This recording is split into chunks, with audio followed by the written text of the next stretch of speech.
Hello students, আমি তোমাদের হেমন্ত sir royal এডুকেয়ারে তোমাদের স্বাগত জানাই। আমরা এর আগের ভিডিওতে রায় ও মার্টিন প্রশ্নবিচিত্রা অষ্টম শ্রেণীর ইতিহাস বিভাগের প্রথম পর্যায়ক্রমিক মূল্যায়নের জন্য যে 8টি স্কুল রয়েছে সেখান থেকে আমরা 7টি স্কুলের সমস্ত শর্ট প্রশ্ন আলোচনা করেছিলাম। তাই যারা ভিডিওটি দেখোনি এখনও, তোমরা অবশ্যই দেখে নিও। আমাদের আজকের আলোচ্য বিষয় হলো ওই 7টি স্কুলের সমস্ত 2 নম্বরের প্রশ্নের উত্তর আলোচনা করা।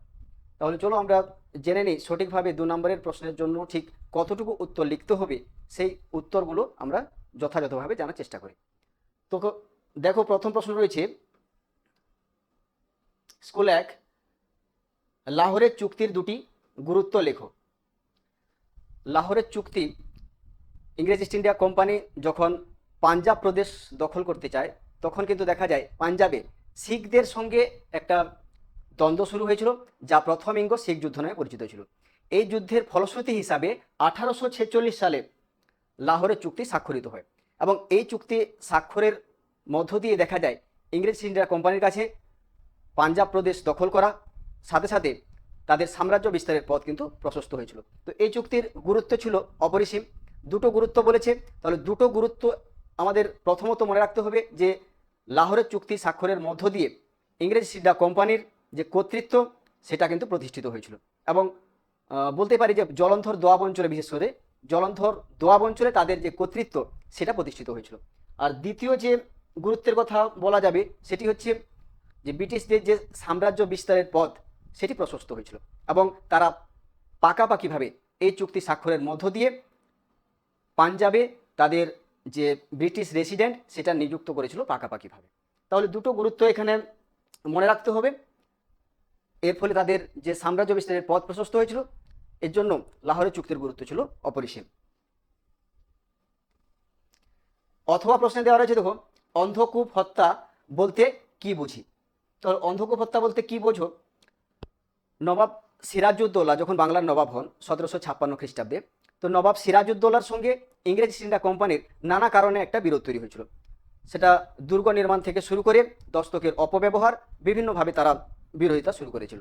তো সেই কারণে দেখা যায় নবাব সিরাজউদ্দৌলার সঙ্গে এই বিরোধের কারণস্বরূপ ব্রিটিশ ঐতিহাসিক হলওয়েল তিনি তার এক বিবৃতিতে জানান যে নবাব সিরাজউদ্দৌলা 1756 সালে 20শে জুন তিনি কলকাতা দখল করেন এবং কলকাতা দখল করার পর 146 জন নরনারীকে তিনি বন্দি করে রেখেছিলেন একটি 18 ফুট দৈর্ঘ্য এবং 18 ফুট প্রস্থ এমন একটি ঘরের মধ্যে, এবং যে ঘরের মধ্যে তালাবন্ধ থাকা অবস্থায় পরের দিন দেখা যায় 123 জন প্রচণ্ড গরম এবং যেহেতু দরজা জানলা বন্ধ ছিল সেই জন্য শ্বাসরুদ্ধ হয়ে মারা গেছিল।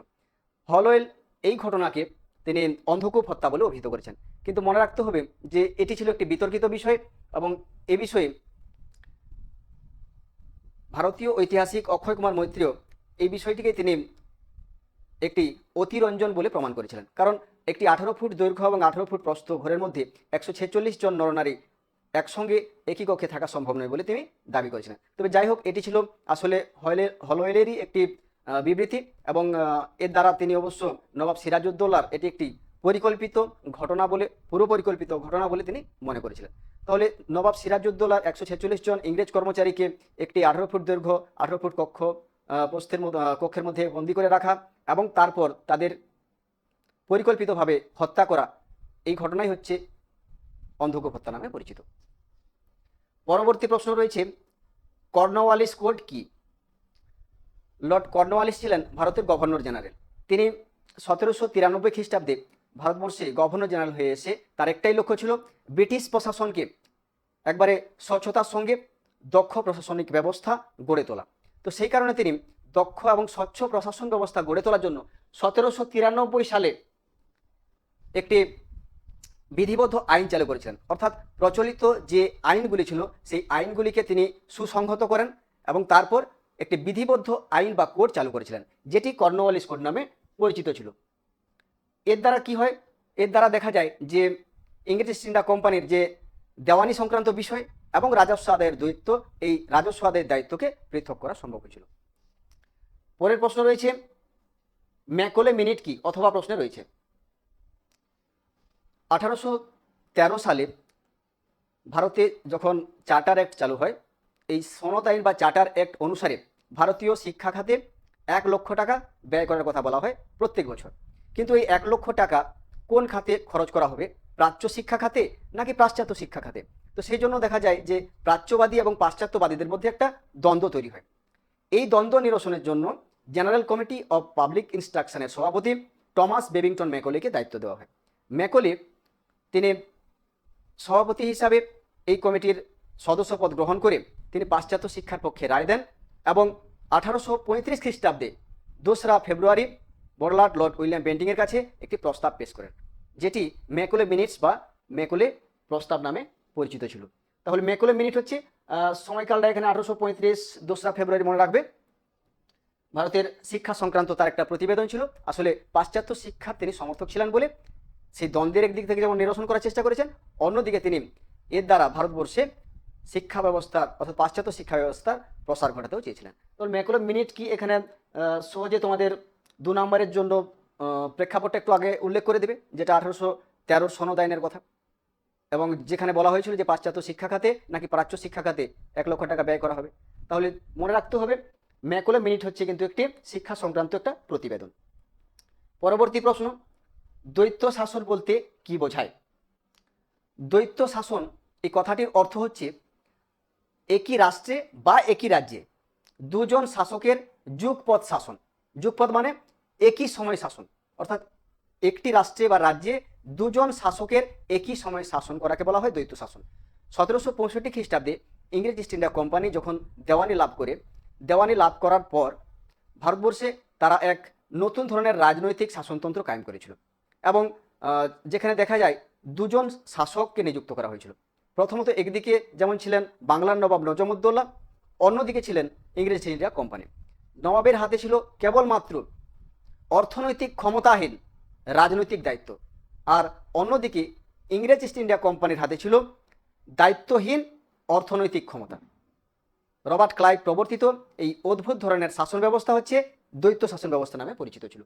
তাহলে বাংলায় এটা একটা অদ্ভুত ধরনের শাসন ব্যবস্থা, কারণ যেখানে নবাব নামেই নবাব ছিলেন, তার কোনো রকমভাবে প্রকৃত কিন্তু ক্ষমতা ছিল না, সমস্ত ক্ষমতার অধিকারী ছিল ইংরেজ ইস্ট ইন্ডিয়া কোম্পানি। তাহলে 2জন শাসক, বাংলার নবাবকে পরোক্ষভাবেও শাসক বলা যেতে পারে। তাই এই যে বাংলার নবাব একদিকে এবং অন্যদিকে ইংরেজ ইস্ট ইন্ডিয়া কোম্পানি, এই 2জন শাসককে সামনে রেখে বলা হয়েছে এটা হচ্ছে দ্বৈত শাসন ব্যবস্থা। যাই হোক, অনেকে অবশ্য এই দ্বৈত শাসন ব্যবস্থাকে মেনে নেননি।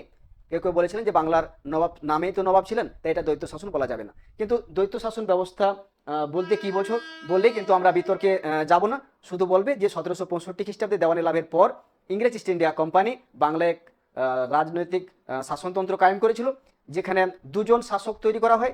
একদিকে ছিলেন বাংলার নবাব নজমউদ্দৌলা এবং অন্যদিকে ছিল ইংরেজ ইস্ট ইন্ডিয়া কোম্পানি, যেখানে নবাবের হাতে ছিল কেবলমাত্র অর্থনৈতিক ক্ষমতাহীন দায়িত্ব, আর ইংরেজ ইস্ট ইন্ডিয়া কোম্পানির হাতে ছিল দায়িত্বহীন অর্থনৈতিক ক্ষমতা।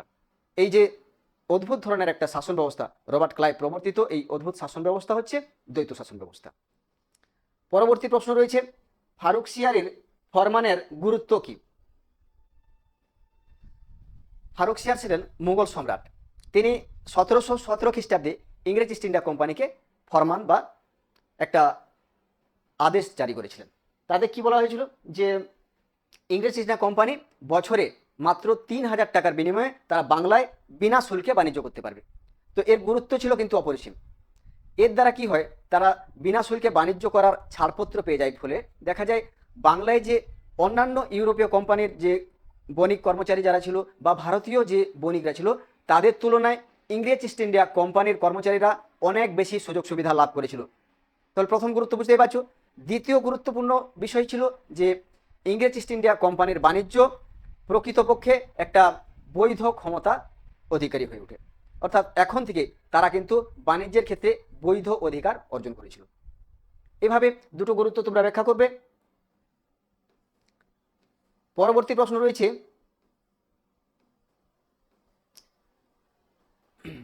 এখানে দেখো লাস্টে বলা হয়েছে যে এই ফরমান কোম্পানিকে অন্যান্য ইউরোপীয় বণিকদের তুলনায় অনেক বেশি ব্যবসায়িক সুবিধা প্রদান করে, যা পরবর্তীকালে ব্রিটিশ সাম্রাজ্য বিস্তারের পথ প্রশস্ত করেছিল। যেটা বললাম সেটাই। পরবর্তী প্রশ্ন রয়েছে, পলাশীর লুণ্ঠন বলতে কি বোঝো? 1757 সালে 23শে জুন নবাব সিরাজউদ্দৌলার সঙ্গে ইংরেজ ইস্ট ইন্ডিয়া কোম্পানির পলাশির যুদ্ধ সংঘটিত হয়েছিল। এই যুদ্ধে বাংলার নবাব সিরাজউদ্দৌলার পরাজয় ঘটলে শর্ত সাপেক্ষে মীর জাফর বাংলার নবাব হন। তো নবাব হওয়ার পর দেখা যায় ইংরেজ ইস্ট ইন্ডিয়া কোম্পানি প্রচুর পরিমাণে যুদ্ধের ক্ষতিপূরণ স্বরূপ অর্থ আদায় করতে থাকে। বলা যায় যে প্রায় 1,77,00,000 টাকা ক্ষতিপূরণ হিসেবে আদায় করে। শুধু তাই নয়, রবার্ট ক্লাইভ সহ যে অন্যান্য উচ্চপদস্থ যে কর্মচারী যারা ছিলেন তারা ব্যক্তিগতভাবেও অনেক অর্থ আদায় করেছিলেন। এভাবে পলাশির যুদ্ধের পর দেখা যায় প্রায় 3 কোটিরও বেশি অর্থ ও সম্পদ তারা হস্তগত করেছিল এবং ইংল্যান্ডে পাচার করেছিল। এই যে কোম্পানির তরফে অর্থ আত্মসাৎ, এটাকেই পলাশির লুণ্ঠন বলা হয়। ঐতিহাসিক ব্রুক অ্যাডামস এই ঘটনাকে পলাশির লুণ্ঠন বলে অভিহিত করেছেন। ব্রুক অ্যাডামসের নাম তোমরা মনে রাখতে পারো। আর এর ফলে দেখা যায় বাংলার অর্থনীতি পুরোপুরি ভেঙে পড়েছিল এবং ইংল্যান্ডে শিল্প বিপ্লবের পথটাও কিন্তু সুগম হয়েছিল। এরপরে রয়েছে বেঙ্গল প্রেসিডেন্ট কিভাবে তৈরি হয়। ইংরেজ ইস্ট ইন্ডিয়া কোম্পানি তাদের বাণিজ্যের স্বার্থে 3টি প্রেসিডেন্সি ব্যবস্থা গড়ে তুলেছিল। মাদ্রাজ প্রেসিডেন্সি, পশ্চিম প্রেসিডেন্সি বা বোম্বাই প্রেসিডেন্সি এবং বাংলা প্রেসিডেন্সি। তো বাংলা প্রেসিডেন্সি কিভাবে গড়ে ওঠে? 1765 খ্রিস্টাব্দে দেওয়ানি লাভ করার পর ইংরেজ ইস্ট ইন্ডিয়া কোম্পানি বাংলায় তাদের একটা আধিপত্য প্রতিষ্ঠিত হয় এবং শুধু তাই নয়, 1772 সালে তারা নিজামতের অধিকারও লাভ করে ওই সমস্ত অঞ্চলগুলির উপরে। ফলে দেখা যায় যে একদিকে দেওয়ানি এবং তার সঙ্গে নিজামত, এই দুটো অধিকার লাভ করার ফলে দেখা যায় ইংরেজ ইস্ট ইন্ডিয়া কোম্পানির যে আধিপত্য সেটা অনেক বেশি কিন্তু প্রতিষ্ঠিত হলো, অর্থাৎ বাংলায় তাদের আধিপত্য চূড়ান্ত হয়। এর ফলে প্রেসিডেন্সি ব্যবস্থা গড়ে ওঠে এবং তাদের বাণিজ্যিক যে উদ্দেশ্য সেটা পূরণ করার জন্য বাংলা, বিহার, উড়িষ্যা এবং পাশাপাশি আসাম এবং ত্রিপুরাকে নিয়ে গড়ে ওঠে বেঙ্গল প্রেসিডেন্সি ব্যবস্থা। পরবর্তী প্রশ্ন রয়েছে, রেগুলেটিং অ্যাক্ট কেন পাস করা হয়? 1773 খ্রিস্টাব্দে British parliament regulating act pass করেছিল। রেগুলেটিং অ্যাক্ট পাস করার বেশ কয়েকটি উদ্দেশ্য ছিল। এখানে যে উত্তরটা আমি রেখেছি তাতে পয়েন্ট করা নেই, তোমরা অবশ্যই কিন্তু পয়েন্ট করে মনে রাখবে।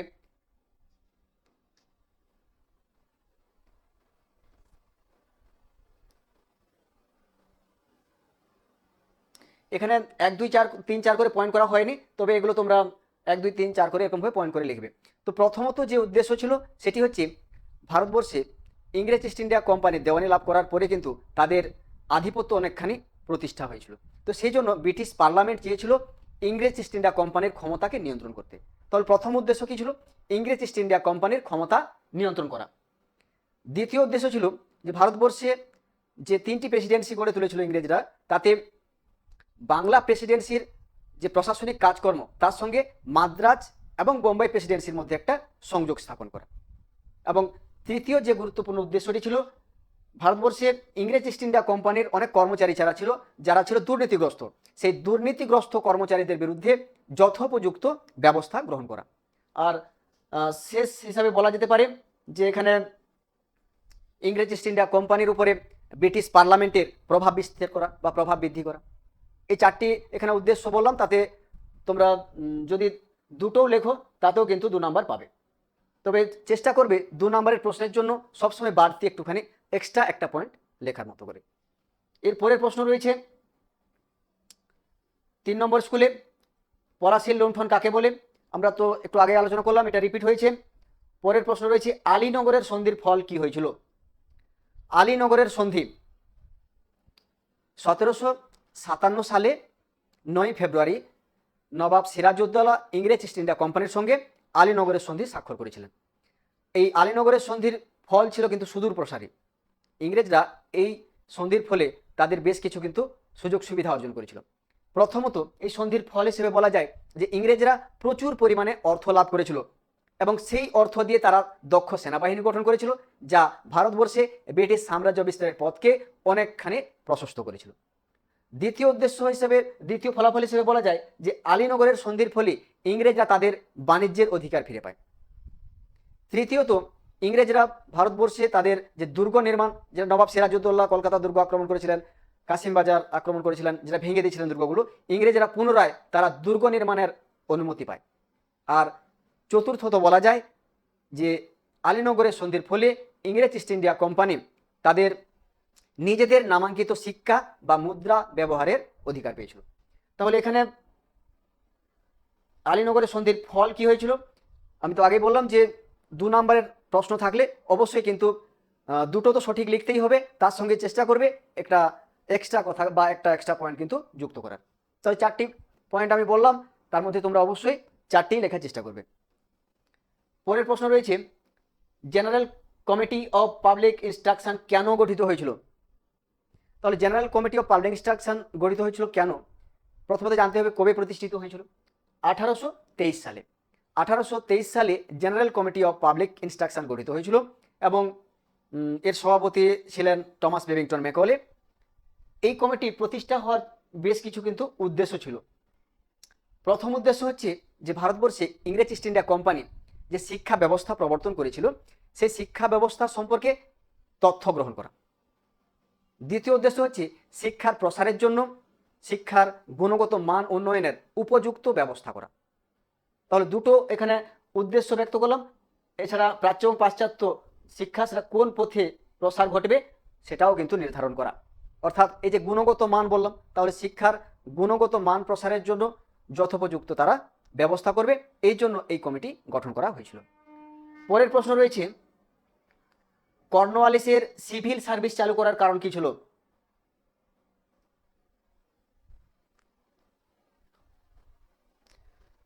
লর্ড কর্নওয়ালিস ছিলেন ভারতের গভর্নর জেনারেল।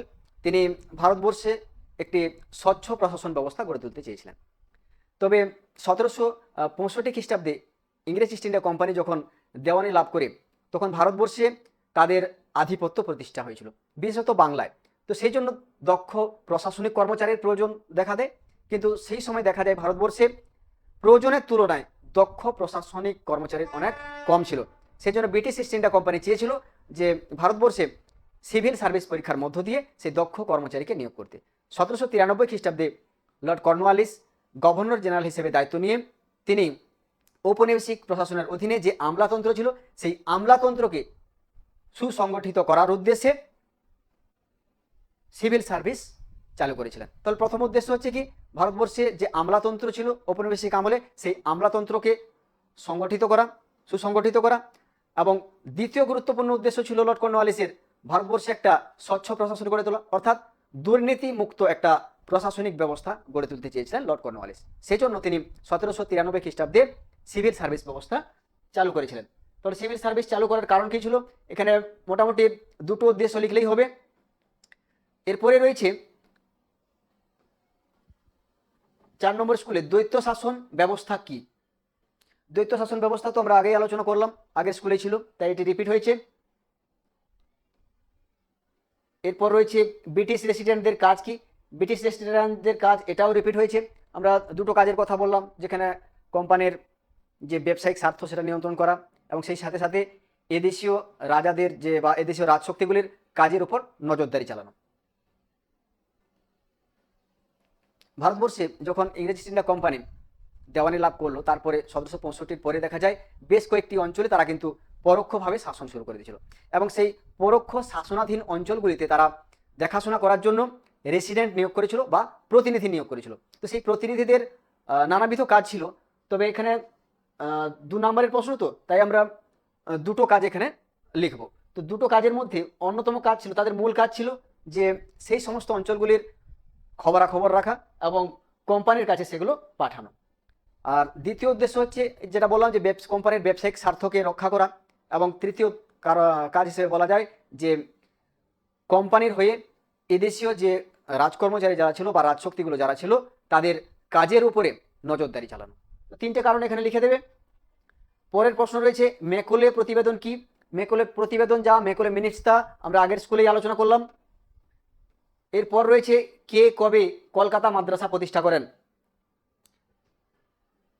আচ্ছা, সালটা এখানে একটু ভুল রয়েছে, এটা হবে 1781।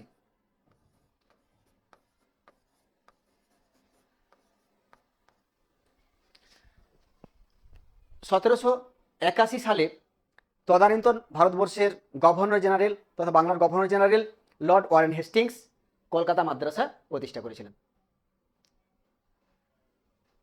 কে কবে কলকাতা মাদ্রাসা প্রতিষ্ঠা করেন? 1781 খ্রিস্টাব্দে governor general lord Warren Hastings Kolkata Madrasa প্রতিষ্ঠা করেন। এখানে আর বেশি কিছু লিখতে হবে না। পরের প্রশ্ন রয়েছে স্কুল 5, অন্ধকূপ হত্যা কি? অন্ধকূপ হত্যা রিপিট হয়েছে প্রশ্নটি। এরপরে রয়েছে কে কত সালে চিরস্থায়ী বন্দোবস্ত চালু করেন? লর্ড কর্নওয়ালিস 1793 খ্রিস্টাব্দে চিরস্থায়ী বন্দোবস্ত চালু করেন।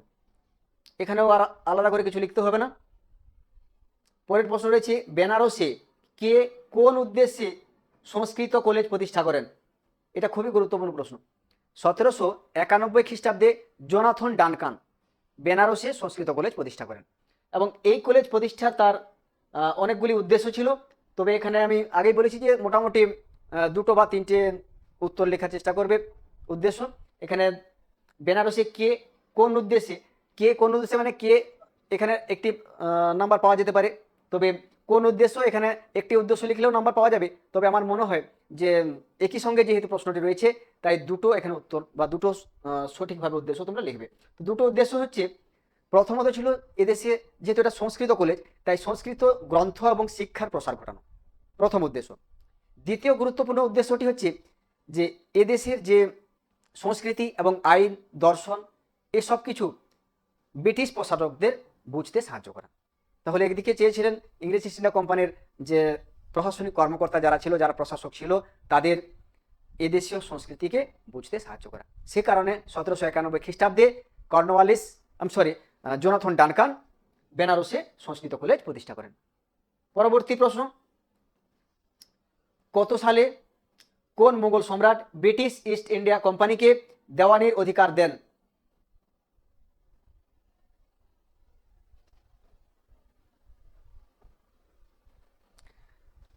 সতেরোশো 65 খ্রিস্টাব্দে 12ই আগস্ট এলাহাবাদের দ্বিতীয় সন্ধি অনুসারে।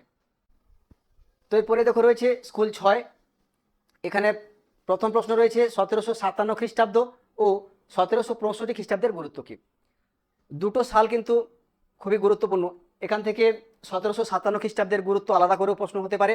1765 খ্রিস্টাব্দের গুরুত্ব অর্থাৎ 1757-তে পলাশির যুদ্ধের গুরুত্ব কি, আর 1765 খ্রিস্টাব্দে দেওয়ানি লাভের গুরুত্ব কি, এই দুটো বড় প্রশ্ন হিসেবে কিন্তু 4 নম্বরের প্রশ্ন হিসেবেও কিন্তু থাকতে পারে, 3 নম্বরের প্রশ্ন হিসেবে। তো তোমাদের এখানে তো 2 নম্বরের প্রশ্নই রয়েছে, তো 2 নম্বরের প্রশ্নের জন্য সংক্ষেপে লিখতে হবে 1757 সালে ইংরেজ ইস্ট ইন্ডিয়া কোম্পানি নবাব সিরাজউদ্দৌলাকে পলাশির যুদ্ধে পরাজিত করার ফলে দেখা যায় যে ইংরেজদের যে রাজনৈতিক আধিপত্য সেটা প্রতিষ্ঠিত হয়েছিল। এটা সবচেয়ে গুরুত্বপূর্ণ একটা দিক। এবং তার সঙ্গে সঙ্গে তারা এই যুদ্ধে জয়লাভের করার ফলে প্রভূত অর্থ লাভ করেছিল এবং সেই অর্থ দিয়ে তারা দক্ষ সেনাবাহিনী গঠন করেছিল, যার ফলশ্রুতিতে দেখা যায় ভারতবর্ষে সাম্রাজ্য বিস্তারের যে পথ সেটা কিন্তু প্রশস্ত করতে পেরেছিল। তো মূল পয়েন্ট হিসাবে খুব সংক্ষেপে যদি বলতেই হয়, ভারতবর্ষে তারা রাজনৈতিক আধিপত্য যে ক্ষমতা সেই ক্ষমতা তারা কিন্তু অর্জন করেছিল 1757 সালে পলাশির যুদ্ধের মধ্য দিয়ে। এটা ছিল একটি গুরুত্বপূর্ণ দিক। আর 1765 খ্রিস্টাব্দের গুরুত্ব, 1765 খ্রিস্টাব্দে 12ই আগস্ট মুঘল সম্রাট দ্বিতীয় শাহ আলমের কাছ থেকে ইংরেজ east India company Bangla, Bihar এবং উড়িষ্যার দেওয়ানি লাভ করেছিল। এর গুরুত্বও ছিল ইংরেজ ইস্ট ইন্ডিয়া কোম্পানির কাছে অনেক বেশি গুরুত্বপূর্ণ। এবং এই যুদ্ধে 1765-তে দেওয়ানি লাভের ফলেই দেখা যায় ইংরেজ ইস্ট ইন্ডিয়া কোম্পানির যে রাজনৈতিক যে আধিপত্য, যে মর্যাদা সেটা অনেকখানি বেড়ে গিয়েছিল। শুধু তাই নয়, এই বক্সারের যুদ্ধ এবং পরবর্তীকালে দেওয়ানি লাভের ফলেই দেখা যায় ইংরেজ ইস্ট ইন্ডিয়া কোম্পানি তাদের যে প্রশাসনিক যে দপ্তর, প্রশাসনিক যে বিভাগ সেটা কিন্তু অনেক বেশি সুদৃঢ় করেছিল। তোমরা জানো যে ক্লাইভ এর ফলে কিন্তু দ্বৈত শাসন ব্যবস্থা চালু করেছিলেন 1765-তে। তাহলে 1765-তে একদিকে তারা যেমন রাজনৈতিক আধিপত্য, তাদের মর্যাদা বৃদ্ধি করছে, দ্বিতীয়ত তারা দ্বৈত শাসন ব্যবস্থা প্রবর্তন করছে। এই সালটির অর্থনৈতিক গুরুত্বও ছিল অপরিসীম। এই দ্বৈত শাসন ব্যবস্থা প্রবর্তন করার ফলে দেখা যায় বাংলায় তারা দ্বিগুণ হারে রাজস্ব আদায় শুরু করেছিল। শুধু তাই নয়, এই রাজস্ব আদায়ের সঙ্গে সঙ্গে তারা ভারতবর্ষের থেকে অনেক বেশি অর্থ এবং সম্পদ তারা ইংল্যান্ডে পাচার করেছিল, অর্থাৎ আর্থিক শোষণ শুরু করেছিল। তাই 1765 খ্রিস্টাব্দের গুরুত্ব কতখানি সেটা কিন্তু সহজেই অনুমেয়। 1765 খ্রিস্টাব্দের ইংরেজ ইস্ট ইন্ডিয়া কোম্পানির প্রকৃত যে ক্ষমতা, রাজনৈতিক যে আধিপত্য সেটা অনেক বেশি বহুল পরিমাণে বৃদ্ধি পেয়েছিল। তাহলে দুটো গুরুত্ব এখানে আলাদা করে ব্যাখ্যা করতে হবে। পরবর্তী প্রশ্ন রয়েছে, কর্ণাটক যুদ্ধ কাদের মধ্যে সংগঠিত হয়েছিল? কোটি কর্ণাটক যুদ্ধ সংগঠিত হয়েছিল, একই সঙ্গে রয়েছে।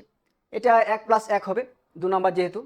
কর্ণাটক যুদ্ধ সংগঠিত হয়েছিল ভারতবর্ষে ইংরেজ ইস্ট ইন্ডিয়া কোম্পানি আসার আগেও। তোমরা জানো যে আরও বেশ কয়েকটি যে বণিক সংস্থা ভারতবর্ষে এসেছিল, ডাচ এসেছিল, ওলন্দাজরা এসেছিল, পর্তুগিজরা এসেছিল। তো এই যে ইউরোপীয় যে বাণিজ্যিক যে সংস্থা বা কোম্পানিগুলো ভারতবর্ষে এসেছিল, তো ভারতবর্ষে কর্তৃত্ব প্রতিষ্ঠা করা, বাণিজ্যের উপর নিয়ন্ত্রণ প্রতিষ্ঠা করা বা এখানে উপনিবেশ বিস্তার করার জন্য একে অপরের সঙ্গে কিন্তু একটা দ্বন্দ্ব তৈরি হয়েছিল। তো কর্ণাটক যুদ্ধটি সংগঠিত হয়েছিল দক্ষিণ ভারতে, বিশেষত দাক্ষিণাত্যে ইংরেজ ইস্ট ইন্ডিয়া কোম্পানির সঙ্গে ফরাসিদের। তাহলে কাদের মধ্যে স্বাক্ষরিত হয়েছিল? প্রথম কথা বলা রয়েছে, প্রথম প্রশ্নের উত্তর হবে কি? ইংরেজদের সঙ্গে ফরাসিদের। আর কোটি কর্ণাটক যুদ্ধ সংগঠিত হয়েছিল 1746 থেকে, এখানে দেখো দেওয়া রয়েছে যে মোট 3টি কর্ণাটক যুদ্ধ সংগঠিত হয়েছিল 1746 থেকে 1763 খ্রিস্টাব্দের মধ্যে। 3টি কর্ণাটক যুদ্ধ সংগঠিত হয়েছিল। এই 3টি কর্ণাটক যুদ্ধের মধ্যে প্রথম কর্ণাটক যুদ্ধ হচ্ছে 1746 থেকে 48 খ্রিস্টাব্দ, দ্বিতীয় কর্ণাটক যুদ্ধ হয়েছিল 1749 থেকে 54 খ্রিস্টাব্দ পর্যন্ত, এবং তৃতীয় কর্ণাটক যুদ্ধটি হয়েছিল 1756 থেকে 63 খ্রিস্টাব্দ পর্যন্ত। এবং এই কর্ণাটক যুদ্ধ থেকে একটি আলাদা প্রশ্ন হতে পারে যে 1760 সালে বন্দিবাসের যুদ্ধ, যেখানে ফরাসি সেনাপতি কাউন্ট লালিকে ইংরেজ সেনাপতি পরাজিত করেন, এবং পরাজিত করার পরেই কিন্তু দেখা যায় যে 1763-তে প্যারিস এবং হিউবার্টসবার্গের সন্ধির মধ্য দিয়ে কর্ণাটকের যুদ্ধের পুরোপুরিভাবে ইতি ঘটেছিল। এবং তারপর থেকে ইংরেজ ইস্ট ইন্ডিয়া কোম্পানি ভারতবর্ষ থেকে ফরাসিদেরকে বিতাড়িত করেছিল এবং নিজেদের আধিপত্য প্রতিষ্ঠা করেছিল। তো ঘটনাটা এখানে একটু জানিয়ে রাখলাম। তোমরা এখানে যেমন প্রশ্নের উত্তর চাওয়া যায় সেভাবেই লিখবে, প্রেক্ষাপট না লিখলেও চলবে। কোটি কর্ণাটক যুদ্ধ সংগঠিত হয়েছিল, মোট 3টি কর্ণাটক যুদ্ধ সংগঠিত হয়েছিল। সময়কালটা অবশ্যই কিন্তু উল্লেখ করে দিও। পরবর্তী প্রশ্ন রয়েছে, এশিয়াটিক সোসাইটি কে কত খ্রিস্টাব্দে প্রতিষ্ঠা করেন? একবারে সাধারণভাবে রয়েছে, তো এখানে বিশেষ কিছু বলার দরকার নেই, শুধু কে কবে প্রতিষ্ঠা করেছেন বললেই হবে। স্যার উইলিয়াম জোন্স 1784 খ্রিস্টাব্দে এশিয়াটিক সোসাইটি প্রতিষ্ঠা করেছিলেন। পরবর্তী প্রশ্ন রয়েছে, কর্নওয়ালিস কোড কি? কর্নওয়ালিস কোড কি? এর আগের স্কুলে ছিল, প্রশ্নটি রিপিট হয়েছে, আমরা আলোচনা করেছি। স্কুল 7 এখান থেকে রয়েছে প্রথম প্রশ্ন, উইলিয়াম কেরি স্মরণীয় কেন? ভারতবর্ষে ইংরেজ ইস্ট ইন্ডিয়া কোম্পানি যখন ক্ষমতা বিস্তার করেছে, তারপরেও তারা কিন্তু প্রথমের দিকে পাশ্চাত্য শিক্ষা বিস্তারে তারা কিন্তু মনোনিবেশ করেনি। তো ভারতবর্ষে এই শিক্ষা বিস্তারের ক্ষেত্রে ব্রিটিশ বা খ্রিস্টান মিশনারিদের একটা কিন্তু অবদান ছিল। তো সবচেয়ে উল্লেখযোগ্য ব্রিটিশ মিশনারিদের মধ্যে এবং বলা যায় যে শ্রীরামপুর মিশনারিদের মধ্যে সর্বাপেক্ষা উল্লেখযোগ্য ব্যক্তিত্ব ছিলেন উইলিয়াম কেরি। এবং তিনি 18 খ্রিস্টাব্দে যে ফোর্ট উইলিয়াম কলেজ প্রতিষ্ঠিত হয়েছিল, সেই কলেজে তিনি শিক্ষকতা করতেন। পাশাপাশি ভারতবর্ষে তিনি যে বিভিন্ন ধরনের যে মহাকাব্যগুলি ছিল, সেই মহাকাব্যগুলোর তিনি ইংরেজিতে অনুবাদ করেছিলেন। শুধু তাই নয়, তিনি বাইবেলের একটি অংশকেও নানান ভাষায় তিনি সেটা অনুবাদ প্রকাশ করেছিলেন। তাহলে এটি ছিল তার একটা গুরুত্বপূর্ণ কৃতিত্বের বিষয়। এবং আরেকটি বিষয় ছিল যে 1778 খ্রিস্টাব্দে নাথানিয়াল ব্রাসি হালহেড সাহেবের লেখা একটি বাংলা ব্যাকরণ গ্রন্থ, যেটির নাম ছিল a grammar of the Bengal language, এবং যে গ্রন্থটি ছিল বাংলা ভাষায় মুদ্রিত প্রথম কিন্তু বই বা গ্রন্থ। তো সেই গুরুত্বপূর্ণ গ্রন্থটির তিনি সম্পাদনা করেছিলেন এবং প্রকাশ করেছিলেন। তাহলে উইলিয়াম কেরির এই গুরু দায়িত্বটা পালন করেছিলেন বলে ভারতবর্ষের ইতিহাসে উইলিয়াম কেরি স্মরণীয়। তাহলে একদিকে মহাকাব্যগুলোর তিনি ইংরেজিতে অনুবাদ করেছেন, বাইবেলের বিভিন্ন ভাষায় অনুবাদ করেছেন, আর তার সঙ্গে তিনি নাথানিয়াল ব্রাসি হালেট সাহেবের বাংলা ব্যাকরণ নামক যে গ্রন্থটির নাম বললাম, এই grammar of the Bengal language, সেটি তিনি সম্পাদনা করে প্রকাশ করেছিলেন। সেই কারণে তিনি ভারতবর্ষের ইতিহাসে স্মরণীয়। 2 নম্বরের জন্য এটুকু লিখলেই হবে। পরের প্রশ্ন রয়েছে, পলাশির লুণ্ঠন বলতে কি বোঝায়? এটিও রিপিট হয়েছে প্রশ্নটি, আগের স্কুলে আমরা আলোচনা করলাম। এরপরে রয়েছে, ব্রিটিশ রেসিডেন্টদের যে কোনো 2টি কাজ লেখো। এটিও প্রশ্নটি রিপিট হয়েছে।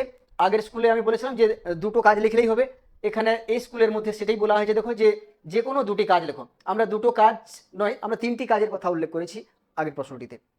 এরপরের শেষ প্রশ্ন রয়েছে, উডের ড্যাসপেচ কি? স্যার চার্লস উড ছিলেন ইংল্যান্ডের বোর্ড অফ কন্ট্রোলের সভাপতি। তো বোর্ড অফ কন্ট্রোলের সভাপতি হিসেবে তিনি 1854 খ্রিস্টাব্দে 19 জুলাই একটি শিক্ষা সংক্রান্ত প্রতিবেদন পেশ করেছিলেন এবং যে প্রতিবেদনটিতে তিনি বলেছিলেন যে ভারতবর্ষে যে শিক্ষার যে স্তর অর্থাৎ প্রাথমিক থেকে উচ্চতর স্তর পর্যন্ত একটি শিক্ষা কাঠামো গড়ে তোলা। তাহলে 1854 খ্রিস্টাব্দে 19 জুলাই ভারতের শিক্ষা সংক্রান্ত একটি প্রতিবেদন পেশ করেছিলেন ইংল্যান্ডের বোর্ড অফ কন্ট্রোলের সভাপতি স্যার চার্লস উড। এই প্রতিবেদনটিকে বলা হয় উডের ডেসপ্যাচ বা চার্লস উডের প্রতিবেদন। তো এই প্রতিবেদন অনুসারে দেখা যায় যে ইংরেজ ইস্ট ইন্ডিয়া কোম্পানির যে পাশ্চাত্য শিক্ষার প্রসার, সেটা প্রসার লাভ করেছিল। তবে মনে রাখবে, উডের ডেসপ্যাচের আগে পর্যন্ত ভারতবর্ষে পাশ্চাত্য শিক্ষার যে গতি সেটা ছিল অত্যন্ত মন্থর, কিন্তু এই প্রতিবেদন প্রকাশ হওয়ার পরে দেখা যায় ভারতবর্ষে সরকারি এবং বেসরকারি উদ্যোগে অনেক স্কুল এবং কলেজ প্রতিষ্ঠিত হয়েছিল। শুধু তাই নয়, বাংলা প্রেসিডেন্সি, মাদ্রাজ প্রেসিডেন্সি এবং বোম্বাই প্রেসিডেন্সি, এই তিনটি প্রেসিডেন্সিতেও দেখা যায় তিনটি বিশ্ববিদ্যালয়ও কিন্তু প্রতিষ্ঠিত হয়েছিল।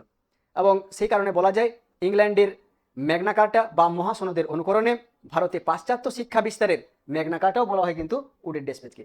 ওটা এভাবে প্রশ্ন হতে পারে যে উডের ডেসপ্যাচকে ভারতবর্ষে পাশ্চাত্য শিক্ষা বিস্তারের ম্যাগনা কার্টা কেন বলা হয়, সে সম্পর্কে প্রশ্নটি হলে লাস্ট পর্যন্ত কিন্তু ইংল্যান্ডের যে ম্যাগনা কার্টা বা মহাসনদ সেটার অনুকরণে আসলে ভারতবর্ষে পাশ্চাত্য শিক্ষার প্রসারে ইংরেজ ইস্ট ইন্ডিয়া কোম্পানি উদ্যোগী হয়েছিল। তো তাহলে বুঝতেই পারলে যে উডের ডেসপ্যাচ আসলে কি ছিল। এটি ছিল একটি পরামর্শ বা নির্দেশনামা, যার প্রকাশকাল 1854 সালের 19 জুলাই। তো এই ছিল আজকের 7টি স্কুলের 2 নম্বরের প্রশ্নের যথাযথ আলোচনা। তো উত্তরগুলো তোমাদের কেমন লাগলো অবশ্যই কমেন্টে জানিও। যদি ভালো লাগে অবশ্যই লাইক করবে এবং শেয়ার করতে কিন্তু ভুলবে না। দেখা হচ্ছে পরবর্তী ভিডিওতে। আর মনে রাখবে, সময় কিন্তু খুবই কম, তাই পড়াশোনা শুরু করে দাও। সবাই ভালো থাকবে, বাই।